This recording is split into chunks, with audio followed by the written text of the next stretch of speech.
E se eu te dissesse que os fins de semana de F1, como você conhece, podem estar com os dias contados? E que essa mudança pode abrir as portas para mais corridas, e talvez até para Bortoleto na Mercedes? Olá, meu amigo! Seja muito bem-vindo! O que você está prestes a descobrir pode mudar completamente a forma como a Fórmula 1 acontece.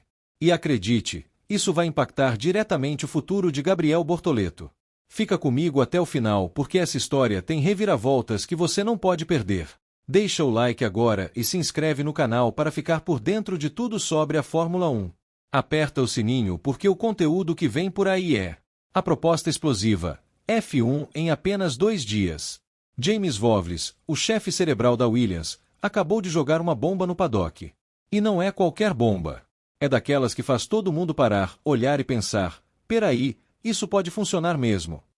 Ele sugeriu algo que parece loucura à primeira vista, transformar os fins de semana de corrida em eventos de apenas 2 dias. Sim, você leu certo. Sexta-feira. Esquece. Direto para sábado e domingo, com tudo concentrado, intenso, sem enrolação. E o motivo? Abrir espaço para a inclusão de ainda mais etapas no já extenso calendário de 24 grandes prêmios. É ambicioso? Totalmente. É polêmico? Com certeza. Mas faz sentido. Talvez mais do que você imagina. O pano de fundo. A F1 está em busca do formato perfeito. Essa discussão sobre o formato ideal do fim de semana não é novidade. O CEO da categoria, Stefano Domenicali, já vinha cutucando essa ferida há meses, indicando claramente a intenção de explorar novas estruturas revolucionárias. As possibilidades na mesa são diversas e todas controversas. Redução da quilometragem de um GP, grids invertidos, sim, isso, e principalmente o aumento do número de corridas sprint por temporada. E por falar em sprint, prepara o coração, em 2026, o calendário terá novamente 6 provas sprint. Os palcos escolhidos: Xangai, Miami, Montreal, Silverstone, Zandvoort e Singapura. Singapura? Sim, você não leu errado. A última escolha é especialmente surpreendente considerando a notória dificuldade de ultrapassagens no estreito circuito de rua de Marina Bay. É quase como fazer corrida e sprint no Mônaco. Ousado? Sim. Maluco? Talvez. Empolgante? Com certeza. Vowles vai direto ao ponto. O problema são os treinos livres. O tema acabou sendo levantado na coletiva de chefes de equipe no último fim de semana de corrida. E foi aí que Vowles meteu o dedo na ferida de forma cirúrgica. Durante a sessão, ele destacou que, em sua visão brutalmente honesta, o maior problema não está nas corridas sprint, mas na quantidade excessiva de treinos livres. E ele não teve papas na língua para explicar. Não estou preocupado com Singapura. Acho que o que vemos nos finais de semana de corridas sprint é que os números aumentam, o público aumenta, então geralmente é um sucesso. Sou mais uma pessoa que gostaria de debater a possibilidade de passarmos a ter finais de semana de 2 dias, sábado e domingo. A lógica é simples e direta. Para Vowles, reduzir o tempo de pista antes da classificação e da corrida principal poderia tornar o evento mais dinâmico e, ao mesmo tempo, liberar tempo precioso para as equipes respirarem. Apenas reduziria a quantidade de treinos livres e tornaria o evento um espetáculo. Mas ao fazer isso e devolver 24 dias às equipes, seria possível fazer mais alguns finais de semana de corrida, se quiséssemos. Portanto, a sugestão é um pouco diferente, mas acho que 6 sprint para mim é o número certo. O precedente existe, Imola 2020. Essa ideia não é totalmente tirada do nada. A F1 já testou esse formato em uma ocasião específica e memorável. Durante o GP da Emília-Romanha de 2020, um ano fortemente marcado pela pandemia de Covid-19, o evento foi reduzido drasticamente a 2 dias, com apenas uma sessão de 90 minutos de treinos livres na manhã de sábado em Imola. Foi um experimento forçado pelas circunstâncias, mas que deixou lições importantes sobre o que funciona e o que pode ser melhorado. A reação do paddock, dividida, mas interessante.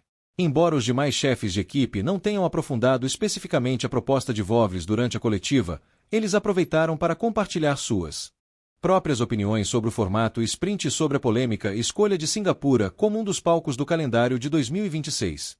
Andy Cowell, da Aston Martin, demonstrou otimismo cauteloso. Para ele, as novas regras previstas para 2026 podem transformar completamente as corridas no circuito de Marina Bay. Será interessante ver como serão as ultrapassagens no próximo ano com os novos regulamentos. Portanto, a escolha de Singapura não é um problema, pois os fãs adoram os fins de semana de corridas sprint, todos nós trabalhamos para os fãs. E ele completou com uma visão pragmática: eu apoio isso e exatamente o mesmo que Steve. Talvez você possa fazer mais, mas 24 pode ser um exagero. Steve Nielsen, de cético a convertido. O Steve mencionado por Cowell é Steve Nielsen, que recentemente ingressou na Alpine após passagens ilustres por equipes como Caterham, Toro Rosso, Williams e também pela FIA. Nielsen revelou algo fascinante: ele mudou completamente sua percepção sobre as corridas sprint depois de vê-las em prática. E hoje, ele acredita que o formato deveria ser expandido. Acho que as corridas sprint têm sido uma coisa boa. Talvez eu seja uma voz solitária no sofá, mas acho que as corridas têm sido uma coisa boa e digo isso como alguém que no início não estava muito entusiasmado. E ele foi além, criticando o formato tradicional. Gostaria de ver mais delas e acho que quando fazemos corridas agora, onde temos 3 sessões de treinos livres, parece muito longo e acho que seria bom para o pessoal nas arquibancadas ter mais coisas para ver. Encerrando sua análise, Nielsen declarou sem rodeios: portanto, eu seria um defensor de mais corridas sprint e estou feliz por haver uma em Singapura.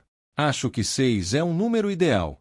Não sei bem qual é, maior que 6, menor que 24, mas sim, não funcionar em todos os lugares, mas acho que podemos fazer mais do que fazemos.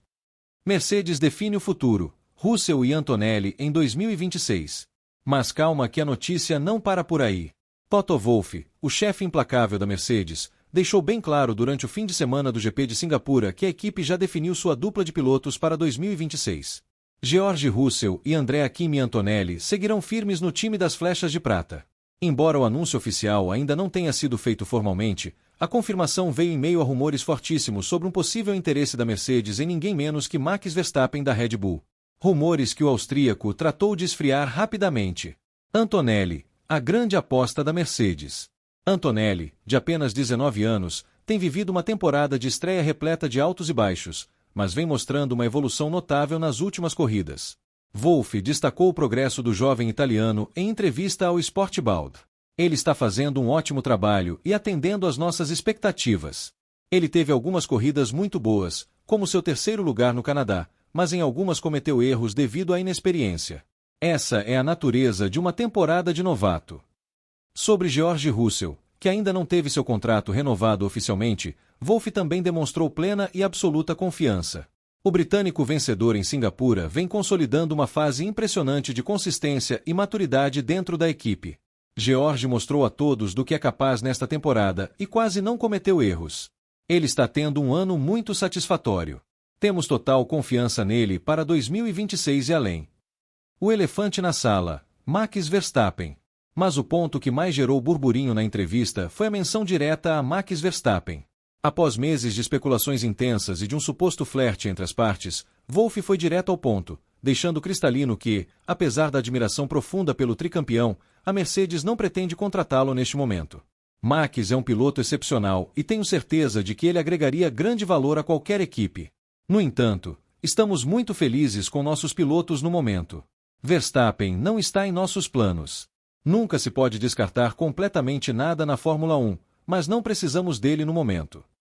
A fala de Wolff reforça brutalmente a confiança da Mercedes em seu projeto de longo prazo, com Antonelli sendo preparado meticulosamente como futuro da equipe e Russell consolidado como pilar inabalável da nova geração. E Bortoleto? Ele tem chances na Mercedes. Agora vamos à pergunta que não quer calar. A ascensão meteórica de Gabriel Bortoleto e o cenário atual da Fórmula 1 em 2027 indicam que uma vaga na Mercedes, embora extremamente desafiadora, não é um sonho completamente inatingível. Mas exige uma combinação quase perfeita de fatores: desempenho consistente absurdo, sorte no mercado de pilotos e o enfraquecimento de concorrentes diretos. Em sua temporada de estreia na Fórmula 1 com a Sauber, que se tornará Audi em 2026, Bortoleto tem mostrado um desempenho genuinamente promissor, chamando a atenção séria de equipes de ponta. Relatos da imprensa europeia inclusive o colocam na lista de desejos da Ferrari para a temporada de 2027, o que por si só demonstra o alto valor estratosférico que o brasileiro alcançou no paddock. E se você está torcendo por ele, se inscreve no canal agora para não perder nenhuma atualização sobre o futuro do nosso piloto. Essa valorização no mercado é um fator absolutamente crucial, pois coloca Bortoleto em evidência como uma das jovens estrelas mais brilhantes da categoria. O caminho complicado até as flechas de prata. No entanto, o caminho para a Mercedes é complexo e cheio de obstáculos.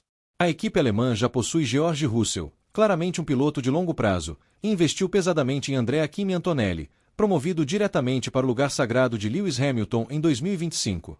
Antonelli é a grande aposta pessoal do chefe Toto Wolff e faz parte integral do programa de jovens pilotos da Mercedes, o que lhe confere uma posição de prioridade absoluta na equipe. Mas e aí, será que Totó teria coragem de apostar em outro jovem como Bortoleto se Antonelli não entregar o que promete? Para Bortoleto ter uma chance real em 2027, seria necessário que Antonelli não conseguisse corresponder às expectativas de maneira significativa na sua segunda ou terceira temporada, ou que decidisse buscar outro caminho, o que parece improvável no momento, apesar de alguns altos e baixos em seu ano de estreia. Além disso, a Mercedes, assim como outras grandes equipes, estará sempre atenta como um falcão ao mercado. E a possibilidade de contratação de um piloto medalhão ou a evolução imprevisível da situação de Max Verstappen na Red Bull podem influenciar drasticamente as decisões de assentos, atrasando ou bloqueando completamente a ascensão de jovens talentos de outras academias. A janela de oportunidade. Portanto, as chances de Bortoleto na Mercedes em 2027 dependem de uma janela de oportunidade que se abriria principalmente com a saída ou baixo desempenho consistente de Antonelli, combinado com a manutenção impecável do alto nível de performance do brasileiro na Audi Sauber. Se Bortoleto continuar a impressionar corrida após corrida e consolidar sua reputação como um dos melhores da nova geração, ele se tornará no mínimo um plano B de luxo ou até mesmo uma primeira opção para Mercedes em caso de crise interna. Mas no cenário mais provável e realista, ele precisará superar o favoritismo natural do protegido de Wolff para concretizar esse movimento tão sonhado. E se você acredita que o Brasil ainda vai voltar ao topo da Fórmula 1 com Bortoleto, compartilhe esse vídeo agora e espalhe essa torcida brasileira. Não perca nada! Se você gostou deste vídeo, deixe o seu like e se inscreva no canal agora mesmo para ficar por dentro de tudo o que acontece na Fórmula 1. E agora eu quero saber de você, qual dessas mudanças você acha que seria mais impactante para a F1? Fins de semana de 2 dias. Mais corridas sprint. Ou ver Bortoleto pilotando uma Mercedes? Comenta aí embaixo. Quero ver sua opinião.